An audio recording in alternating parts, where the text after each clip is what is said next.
Now, let's move on to the current situation with Iran and its relationship with the United States. Iran has decided to reject President Trump's offer of cooperation.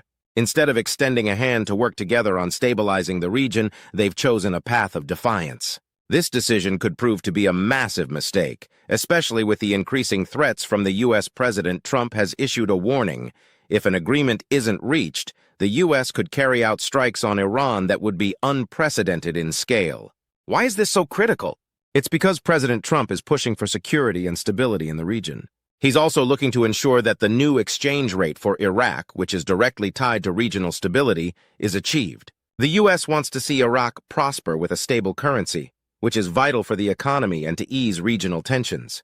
However, there's only one way to get there, and it involves a massive infrastructure development project in Iraq.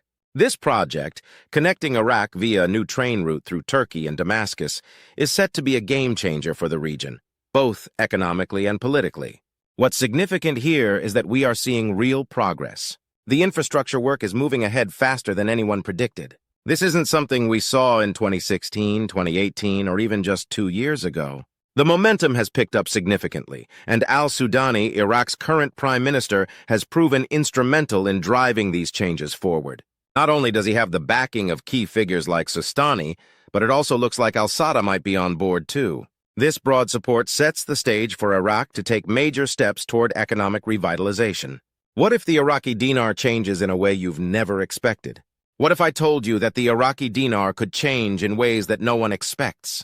Imagine waking up tomorrow and discovering that the cash you've been holding on to, whether it's stacks of Iraqi dinars or just a few notes, has suddenly become worth far more, or possibly less. What could these changes mean for you and anyone else holding Iraqi dinars?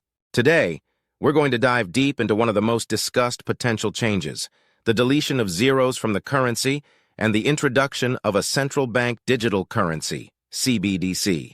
Both of these changes could dramatically shift the landscape for those holding dinars, and it's important to stay informed as this situation unfolds. So let's break it down. First, we have the concept of deleting zeros from the currency. This isn't just an arbitrary idea. It's a strategy used by several countries, especially those with hyperinflation or extreme currency depreciation. The goal is to simplify the currency, making transactions more manageable and easier to understand. When a country's currency has too many zeros, it can make everyday transactions confusing and cumbersome. Removing zeros is meant to make the currency more user-friendly, helping the population feel more comfortable with their money on a day-to-day basis. But here's the catch. Deleting zeros isn't a magic fix. The currency must be revalued for it to have any real impact. The revaluation would ideally increase the value of the currency, making it worth more on international markets and boosting public confidence. However, there's a big catch. Many financial experts believe that before Iraq can make any substantial moves with its currency, the Iraqi central bank needs to first launch its central bank digital currency, CBDC. Why is this important? Well, a CBDC could revolutionize the way money is transferred in Iraq and beyond. It would streamline payments, reduce fraud, and potentially improve financial inclusion.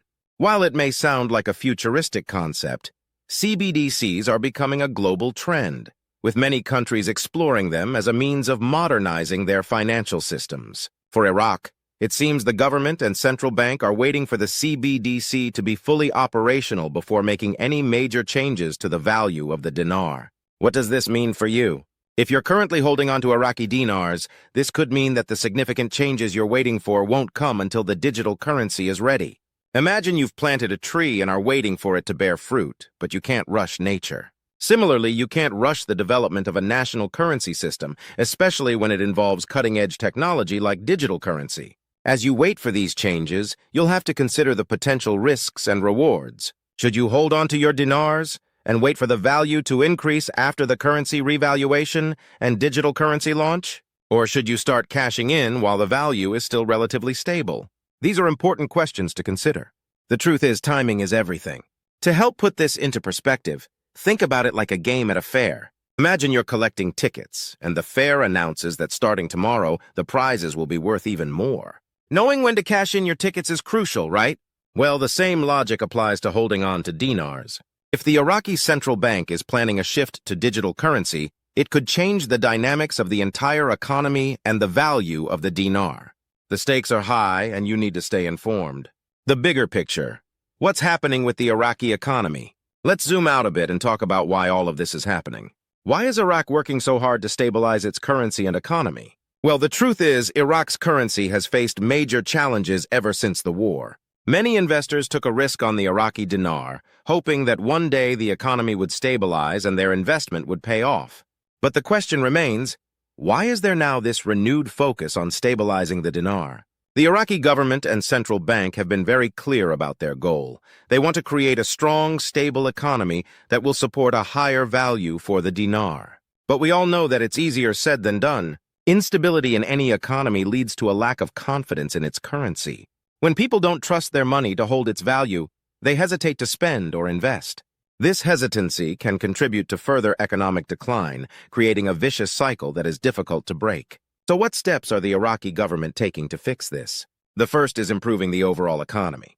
They're working on factors like increasing production, creating jobs, and boosting trade. A stronger economy means more confidence in the dinar. For instance, the government is investing heavily in infrastructure, which helps to stimulate economic growth by creating jobs. Building roads, schools, and hospitals help support both the economy and the people. Second, Iraq is working on increasing its exports. When Iraq sells goods abroad, it earns foreign currency, which helps stabilize the dinar. The government is also focused on strengthening its banking system, which makes transactions more reliable and efficient. Another key element is transparency.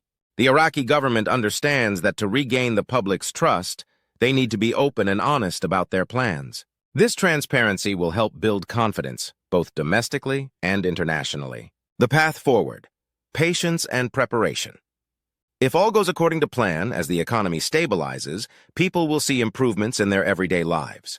There will be more job opportunities, prices will stabilize, and people will start to feel more confident using the dinar. But what about investors? If the dinar stabilizes and gains value, those who invested in it could see significant returns. But let's be clear, patience is key.